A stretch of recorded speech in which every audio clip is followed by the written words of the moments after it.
और अब हम आपको सीधे लिए चलेंगे रांची एयरपोर्ट, जहां जो टनल में फंसे मजदूर 15 मजदूर रांची के थे वो लौट कर आ रहे हैं। उनके स्वागत की पूरी तैयारियां हैं। हमारे संवाददाता शाहनवाज वहां मौजूद हैं, सीधे चलेंगे उनके पास। शाहनवाज, सबसे पहले हम चाहेंगे हमारे दर्शकों को तस्वीरें दिखाएं, क्या कुछ तस्वीरें हैं और कौन कौन लोग स्वागत में पहुंचे हुए हैं वहां? बिल्कुल हम तस्वीरें दिखाएंगे आपको। गाजीबाजी की आवाज़ सुन पा रहे होंगे, बड़ी संख्या में बीजेपी के कार्यकर्ता और कांग्रेस के कार्यकर्ता। हम सीधा दीपक प्रकाश के पास ले चलते हैं, जो बीजेपी के सांसद हैं। वो क्या कुछ बात कर रहे हैं, सीधा सुनाते हैं। झारखंड के लिए नहीं बल्कि देश के लिए एक ऐतिहासिक क्षण है, ऐतिहासिक पल है और हमारे लिए तो उत्सव का दिन है। इसलिए कि झारखंड के 15 ऐसे मजदूर टनल में फंसे हुए थे, लेकिन वाह, मोदी जी है तो संभव है और मोदी जी के प्रयास से आज मजदूर अपने घर लौट रहे हैं, परिवार में लौट रहे हैं, अपने प्रदेश में लौट रहे हैं और हम सब लोग आज उत्सव मना रहे हैं। और उसका श्रेय मजदूरों के धैर्य और साथ साथ निकालने वाले जो श्रमिक थे, जो लोग थे, उनको मैं बधाई और अभिनंदन देना चाहता हूं और नरेंद्र मोदी जी के प्रति आभार व्यक्त करना चाहता हूं। बीजेपी और कांग्रेस के बीच में कंपटीशन है। कांग्रेस कहाँ है? कांग्रेस दूर दराज तक नहीं है। कांग्रेस का तो नामो निशान नहीं है। अरे सर, तो भारतीय जनता पार्टी है, केंद्र की सरकार है, तब आज ये ऑपरेशन सफल हुआ है। अरे सुप्रियोदा को तो जानकारी का बहुत घनघोर अभाव है और अभाव है, लगता है कि अखबार वो पढ़ते नहीं है, कुछ और चीज़ों की जानकारी नहीं रखते हैं। मोदी जी लगातार इन परिवारों को बचाने के लिए, इनके सेहत के बारे में, इनके परिवारों की चिंता हर दिन किया और वहाँ के उत्तराखंड के हमारे नौजवान मुख्यमंत्री धामी जी के प्रयास से लगातार उनके हित की चिंता की गई और रक्षा की गई। लेकिन ईश्वर सबसे बड़ा, आज हम कह सकते हैं कि आज वो वापस लौट रहे हैं और हमारे परिवार के एक अंग है। हम सब लोग आज उत्सव मना रहे हैं। 5 राज्यों का जो चुनाव परिणाम है आने वाले, क्या कुछ हर जगह कमल खिलेगा, पंजा बोल्ड आउट क्लीन बोल्ड होने वाला है। फोकस कर जाता है। एक आखिरी सवाल, रोबिन हेम्ब्रम कह रहे हैं कि प्रत्येक मजदूर को 15 लाख रुपए और सरकारी नौकरी मिलनी चाहिए। आप लोग इस तरह देखिए, हम तो सहमत है। करना राज्य की सरकार है, केवल भोजन कराने से नहीं होता है। उनके परिवार की चिंता राज्य सरकार करे, तब जानेंगे राज्य सरकार। कोरोना के कालखंड में भी हवाई जहाज का किराया कोई दूसरा दिया और राज्य सरकार क्रेडिट लेना चाहती थी। बहुत दुर्भाग्य है, राज्य की सरकार कोरोना के कालखंड में मजदूरों के दुर्दशा के जिम्मेवार रही है। 23 साल के झारखंड में मजदूरों के लिए कहीं कुछ पैसा व्यवस्था नहीं किया, यहाँ के मजदूर पलायन करने को मजबूर होते हैं। कारण क्या रहा हो? देखिए, मजदूर के हित में हम सब लोग लगातार संघर्ष करते हैं और मजदूरों के हित के लिए काम करते हैं और मजदूरों का हक, वाजिब हक मिलना भी चाहिए। तो आपने सुना, ये थे बीजेपी के सांसद दीपक प्रकाश जी, जिन्होंने साफ तौर पर ये बताने की कोशिश की कि किस तरह से जो कांग्रेस के लोग हैं उनका कोई कंट्रीब्यूशन नहीं है, राज्य सरकार का कोई कंट्रीब्यूशन नहीं है। और महुआ मांझी आई हुई हैं, जेएमएम की राज्यसभा सांसद हैं, उनसे बात करने की कोशिश करते हैं। ध्यान रखा जाए, क्योंकि उनकी सुरक्षा का ध्यान नहीं रखा जाएगा तो इसी तरह से बार बार दुर्घटनाएं होंगी। आप सभी जानते हैं कि जिस एरिया में ये काम हो रहा था उत्तरकाशी में, वहाँ अर्थक्वेक 10,000 साल से हिस्ट्री रहा है कि वो अर्थक्वेक जोन है, वहाँ पर होता ही रहता है लगातार। ऐसे में जो सुरक्षा मानक है, वो प्लेट्स आपस से टकराते हैं, निकलते हैं, तो वो नहीं था। तो आने वाले दिनों में सुरक्षा का ध्यान रखते हुए तब हमारे मजदूर भाइयों को भेजा जाए। लेकिन हम लोग बहुत खुश हैं कि किसी भी तरह से वो बाहर आए हैं। रेड माइनर्स को भी बहुत बहुत धन्यवाद और पूरी टीम को, जितनी भी टीम जहाँ से भी आए, देश से विदेश से, सब लोगों ने उसमें जान लगा दी बाहर निकालने के लिए। सब लोग बधाई के पात्र हैं। नहीं, तमाम लोग कह रहे हैं। देखिए, ये जनता सबकी होती है, पार्टी विशेष की नहीं होती है और जो भी सत्ता में होते हैं उनकी ये ड्यूटी होती है कि जनता की सुरक्षा को देखा जाए। हमारे झारखंड के मजदूरों की इतनी मांग है पूरे देश में, चाहे वो बॉर्डर एरिया हो, लेह लद्दाख तक में यहाँ के मजदूर भाई जाते हैं। तो ऐसे में जब उन्हें बुलाया जाता है, देखा जाता है, वहाँ से काम लिया जाता है तो उनकी सुरक्षा का निश्चित रूप से ध्यान रखा जाना चाहिए। जो चूक इस बार हुई है वो आगे नहीं होनी चाहिए, हम लोग यही चाहेंगे। हाँ, बिल्कुल उन्हें दिया जाना चाहिए ताकि और मजदूरों को भी हौसला मिले कि सरकार हमारे साथ है। और आपको पता होगा कि बीआरओ के द्वारा संताली मजदूरों को लेके जाया जाता है लेह लद्दाख और बॉर्डर एरिया में। एक्सीडेंट में, गोलीबारी में उनकी डेथ होती है, कोई एक्सीडेंटल पॉलिसी नहीं मिलती है, कोई भी इंश्योरेंस नहीं है।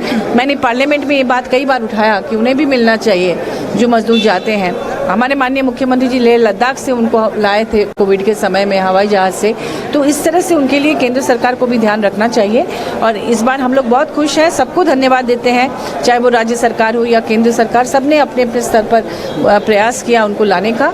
आज हम लोगों के लिए बहुत खुशी का दिन है। हम लोग राजनीति नहीं करना चाहते, हम लोग आज खुशी मनाना चाहते हैं। जी देखिए, यहाँ पर अभी बहुत सारी योजनाएं सरकार ने लॉन्च की है और सरकार आपके द्वार के माध्यम से उन्हें बताया भी जा रहा है कि महिलाओं के लिए, मजदूरों के लिए, सबके लिए योजनाएं हैं। हम तो अपील करेंगे कि उन योजनाओं के बारे में जानकारी ले, अपने वार्ड में, अपने पंचायत में, प्रखंड में जो लग रहा है कार्यक्रम, उसकी जानकारी लेकर अपने राज्य के अंदर भी सम्मानजनक रोजगार से आप जुड़ सकते हैं, उसका लाभ उठाएं, ना कि बाहर ज़्यादा जाएं आप। हाँ, बीजेपी सरकार उत्तराखंड में 1 लाख रुपए मुआवजा भी दिया, आप लोग क्या कहते हैं और आपके निश्चित रूप से हमारी सरकार भी घोषणा करेगी, अभी वो आ रहे हैं तो करेगी और केंद्र सरकार को भी उन्हें देना चाहिए। जी तो आपने सुना, ये थी जेएमएम की राज्यसभा सांसद महुआ मांझी, जिन्होंने कहा कि ये कोई श्रेय लेने का वक्त नहीं है, लेकिन कहीं न कहीं जो सरकार होती है तमाम लोगों के लिए होती है। इसमें किसी तरह की ये बात श्रेय या क्रेडिट लेने की नहीं है। सरकार के अपने एफर्ट्स हैं, केंद्र सरकार की अपनी भूमिका है और राज्य सरकार की अपनी भूमिका है, लिहाजा दोनों की भूमिका को नकारा नहीं जा सकता है। लेकिन यहाँ की जो तस्वीर हम एक बार फिर से आपको दिखाना चाहेंगे, बीजेपी का झंडा जो है, अभी ढोल बज रहे थे, नगाड़े बज रहे थे और फूलमाला लाई गई है। उससे पहले जो कांग्रेस के नेता हैं, चाहे राजीव रंजन प्रसाद हो, राकेश सिन्हा हो या दूसरे उनके नेता हैं, वो यहाँ पहुँचे हुए थे। तो ये लग रहा है कि कहीं न कहीं बीजेपी हो, कांग्रेस हो, महुआ मांझी जेएमएम से पहुँची हुई हैं, तो ये कहीं न कहीं एक उपस्थिति दर्ज कराने का भी मौका ऐसा लग रहा है कि ऐसा मौके में कहीं न कहीं अपनी पार्टी की छाप कहीं पहुँचाने की कोशिश की जाए। और हम तस्वीरें एक बार फिर से आप देखा, मेन जो गेट है, इसी द्वार से जो लोग हैं, तमाम जो मजदूर हैं 15 की संख्या में, वो पहुंचेंगे, उनके परिजन पहुंचेंगे, जो अधिकारी रहेंगे वो पहुंचेंगे, उन तमाम तस्वीरों को दिखाएंगे। लेकिन ये तस्वीर आप देखिए किस तरह से यहाँ पर गहमा-गहमी बड़ी है और तमाम लोग ये कोशिश कर रहे हैं। और वो एक गाड़ी जो आपको देख पा रहे हैं सामने में, जो बस आपको नज़र आ रही है, उसी बस में से तमाम जो मजदूरों को ले जाया जाएगा और यहाँ से सीधे मुख्यमंत्री आवास तमाम लोग जाएंगे। वहाँ पर और वहाँ पर मुख्यमंत्री के साथ रात का डिनर होगा, बातचीत होगी, हालचाल लिया जाएगा। उसके बाद मुख्यमंत्री की तरफ से जो बातें होंगी वो तमाम चीज़ें भी हम वो दिखाएंगे। लेकिन अभी जो रांची एयरपोर्ट की तस्वीर है वो देखकर आपको अंदाज़ा होगा कि किस तरह से इसे कहीं न कहीं राजनीतिक दलों की तरफ से एक इवेंट बनाने की कोशिश की जा रही है।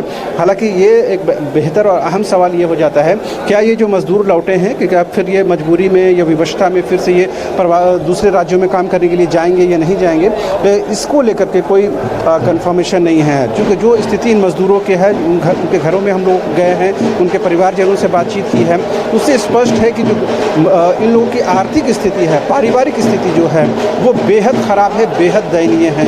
अगर ये लोग एक दिन काम नहीं करेंगे तो इनको भूखे रहना पड़ेगा।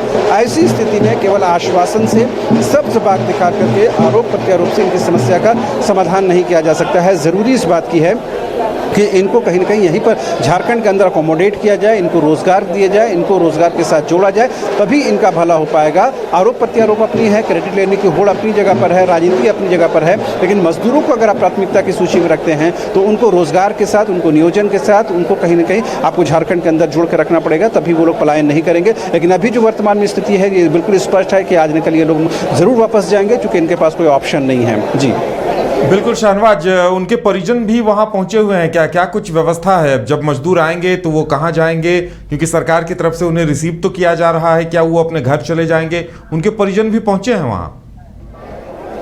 अभी तो किसी परिजन से हम लोग की बातचीत नहीं हुई है। एक दो परिजन जो है वो खुद उत्तराखंड गए हुए थे और इन 15 मजदूरों के साथ ही वो लोग लौटेंगे। साथ में वो 3 प्रमुख अधिकारी भी लौटेंगे जिनको झारखंड सरकार ने उनकी देखरेख के लिए भेजा था, तो वो लोग भी लौटेंगे। लेकिन अभी जो है यहाँ से तमाम मजदूरों को 15 की संख्या में जो मजदूर हैं उनको मुख्यमंत्री आवास ले जाया जाएगा। मुख्यमंत्री उनको सम्मानित करेंगे, रात में उनके साथ डिनर होगा, खाना पीना होगा और उसके बाद फिर मुख्यमंत्री उनको संबोधित करेंगे, बातचीत करेंगे। अगर मीडिया को आने की अनुमति होगी तो हम वो तस्वीरें भी दिखाएंगे। लेकिन अभी से ये है सीधे यहाँ से एयरपोर्ट से सीधे मुख्यमंत्री आवास के लिए ये लोग रवाना होंगे। जी बिल्कुल शाहनवाज, लगता है लगातार नेताओं के पहुंचने का सिलसिला भी वहां चल रहा है और एक होड़ सी दिखाई दे रही है। कोई भी दल पीछे नहीं रहना चाह रहा है लगता है। इस बात में कोई शक नहीं। चाहे दीपक प्रकाश से ये सवाल हम लोगों ने पूछा है, महुआ माझी से ये सवाल हम लोगों ने पूछा है, कांग्रेस के नेताओं से सवाल पूछा है, तमाम लोग ये बताने की कोशिश कर रहे हैं कि कहीं न कहीं तमाम सरकारों को क्रेडिट है। और जाहिर सी बात है सत्ताधारी दल जो झारखंड में है वो अपनी सरकार को और उसका श्रेय देते हैं। जो बीजेपी है प्रमुख विपक्षी पार्टी केंद्र में जिसकी सत्ता है वो कहीं न कहीं मोदी सरकार को देती है। तो जाहिर सी बात है वो अपने तौर पर चीज़ों को देखते हैं, अपने राजनीतिक लाभ और हानि को सामने रख कर देखते हैं। लेकिन बड़ा और अहम सवाल ये ऐसा है कि जब तक मजदूरों का इसमें कुछ भला नहीं हो जाता है, ऐसी राजनीति से बहुत सरोकार होना भी नहीं चाहिए। लेकिन सबसे बड़ा और अहम सवाल ये है कि क्या ये मजदूर जिनको बड़ा सम्मान के साथ और नई जिंदगी जिनको मिली है, ये क्या कल के दिन फिर से पलायन करेंगे या नहीं? अगर इनको झारखंड में रोजगार नहीं मिलेगा तो इनके पास क्या ऑप्शंस है? जाहिर सी बात है इनके परिवार की जो स्थिति है, जो इनकी आर्थिक स्थिति है वो इतनी खराब है कि एक दिन भी बिना काम किए ये लोग नहीं रह सकते हैं। मुआवजा राशि से आप कुछ दिन की ज़िंदगी गुजार सकते हैं, वो क्षणभंगुर की तरह है, वो ख़त्म हो जाएगा। उसके बाद आप क्या करेंगे? तो जाहिर सी बात है आपको मुकम्मल तौर पर इनके रोज़गार की व्यवस्था करनी होगी, तभी कुछ भला हो पाएगा। अदरवाइज़ इनको फिर से पलायन करना पड़ेगा। आप देखेंगे विनोद जी हैं जी, अभी सुदेश महतो भी कह रहे थे कि इन लोगों को लाकर यहाँ पर रख देना ही काफ़ी नहीं है जब तक इनके रोज़गार के मुकम्मल व्यवस्था ना। नहीं, बिल्कुल, चूँकि वो मसला है, इससे पहले भी मजदूर आए हैं। सबसे पहली बात तो लगातार चीज़ों में खुशी की बात है कि ये लोग सारे लोग आ रहे हैं। झारखंड सरकार से टीम भी गई वहाँ, पहले दिन ही हमने भी सूचना दी और अभी इनके ऊपर ये सदमे का लंबे समय तक असर रहेगा। हमने देखा है इससे पहले अफ़गानिस्तान से जिन मज़दूरों का अपहरण हुआ था वो लोग यहाँ पर आए लंबे समय तक अपहरण के बाद। इससे पहले मलेशिया के जेल में झारखंड के मजदूर थे, वो भी जब वापस आए तो हमने देखा कि काफ़ी समय तक वो बाहर जाने की स्थिति में नहीं रहती है। इनको भी सदमे से उजरने में समय लगेगा, इसलिए सरकार को चाहिए कि राज्य के अंदर ही इन मजदूरों का समायोजन करें। ये तो सभी पॉलिटिकल पार्टियां देख रहे हैं, तो आप कैसे देखते हैं? अब देखने की स्पष्ट बात है कि आज प्रवासी मजदूरों की समस्या को एक राज्य की बात नहीं है, पूरे देश भर के सवाल है। इस राज्य में भारतीय जनता पार्टी की सबसे लंबे समय तक शासन थी। आप सत्र है लगातार इस सवाल को उठाते रहे, लेकिन प्रवासी मजदूरों के लिए कोई मुआवजा, कोई नीति नहीं बनी। पिछले दिनों लगातार सवाल उठाने के बाद जो है हेमंत सोरेन की सरकार के इसमें कुछ नीतियां बनी। यहाँ तक कि हाल के दिनों में सरकार के द्वारा जब भी इस तरह की घटनाएं हुई हैं त्वरित इसमें कदम उठाए गए हैं। लेकिन अभी जो सबसे बड़ी बात है, ये करने बात है कि सबसे बड़ी अगर झारखंड में मजदूर देखते हैं तो विदेशों में घटनाएं घटती हैं। देश के अंदर में तो सरकार के पहल से चीज़ें हो सकती है।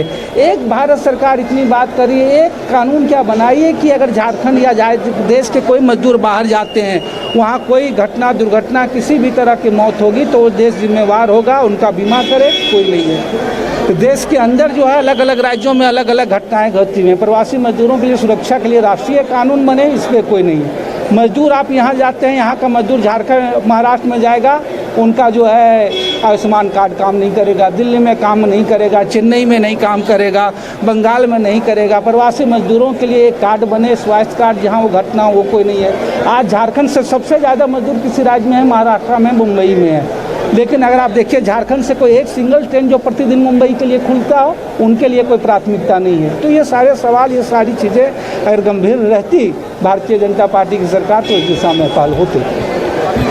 रविवार का दिन आएगा, 3 तारीख आएगी, तमाम लोग राजनीति की बात ऐसे ही रह जाएगा। मुझे लग रहा है कि लगातार कोविड के बाद से प्रवासी मजदूरों के सवाल गंभीर हुए हैं। पहली बार देश के पृष्ठभूमि ये में आया है मुख्य रूप से और चीज़ों पे, तो ये ज़रूरी होनी चाहिए प्रवासी मजदूरों के लिए, उनके स्वास्थ्य हो, सुरक्षा हो, बीमा हो, उनके लिए राष्ट्रीय कानून बने।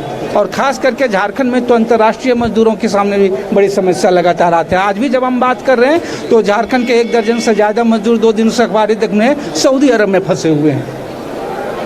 आपने सुना, ये थे मालिक के विधायक विनोद सिंह, जिन्होंने साफ तौर पर ये बताने की कोशिश की कि प्रवासी मजदूरों के लिए न तो राज्य सरकार के पास ऐसे कोई नियम है, ना तो केंद्र सरकार पर ऐसे कोई नियम बनाती है कि अगर विदेश में कोई झारखंड का, कोई देश का मजदूर फंस जाए, अगर वहाँ पर कोई उनकी विपत्ति आती है तो उसके समाधान के लिए क्या कुछ कानून है? कोई कानून नहीं है। उन्होंने एग्जाम्पल देकर बताने की कोशिश की कि झारखंड के सबसे ज़्यादा मजदूर जो है आपको महाराष्ट्र जैसे राज्य में काम करते हैं, लेकिन राजधानी रांची से कोई भी ऐसी एक ट्रेन नहीं है जो सीधे मुंबई जाती हो और वहाँ से मजदूरों को आने जाने की सुविधा हो। इस पर कोई बातचीत नहीं होती है। तो आज भी मजदूर जो हैं वो प्राथमिकता की सूची में नहीं है। राजनीति के लिए आप थोड़े वक्त के लिए इस पर बातचीत कर सकते हैं, लेकिन उन्होंने एक बात ज़रूर बताने की कोशिश की कि कोरोना काल के बाद कहीं न कहीं मजदूरों के इश्यूज़ जो हैं, उनकी जो समस्याएं हैं वो लाइमलाइट में आई हैं, जिसकी वजह से कहीं न कहीं अब इस पर चर्चा हो रही है। शुभ संकेत है। लेकिन देखने वाली बात ये होगी कि 3 तारीख यानी कि परसों जब 5 राज्यों के इलेक्शन का रिजल्ट आने लगेंगे तो क्या हम सिर्फ राजनीति पर बात करते हैं या इन मजदूरों को भुला देते हैं, वो देखना बेहद दिलचस्प होगा। जी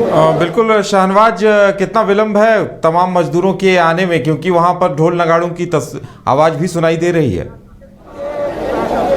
जो हमें समय बताई गई है उसके मुताबिक 8 बजे निर्धारित समय है और 8 बजे तक ये वो लोग आ जाने चाहिए। जो भी प्रोटोकॉल्स अंदर होंगे वो फुलफिल करके आ जाएंगे, क्योंकि इसमें जो विभागीय मंत्री हैं, श्रम मंत्री और कैबिनेट मंत्री हैं सत्यानंद भोक्ता, वो मौजूद रहेंगे।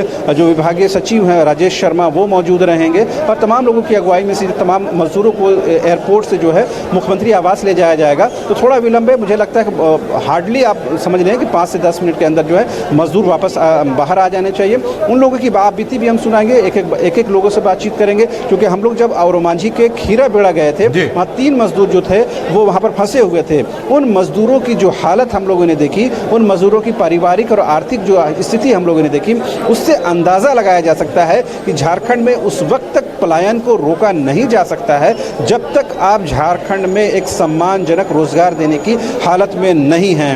जाहिर सी बात है, तमाम जो युवा हैं वो कुछ हद तक पढ़े लिखे भी हैं। उनको पता है कि अगर ज़्यादा पढ़ लिखने के बाद भी उनके सामने कोई नौकरी नहीं है तो अब बीच में आधे अधूरे पढ़ाई करने के बाद वो सीधे पलायन कर जाते हैं और ऐसे खतरनाक काम में अपने आप को झोंक देते हैं जो उनकी ज़िंदगी पर आफत बन जाती है। तो जाहिर सी बात है, इस इशू को सबसे ज़्यादा एड्रेस करने की ज़रूरत है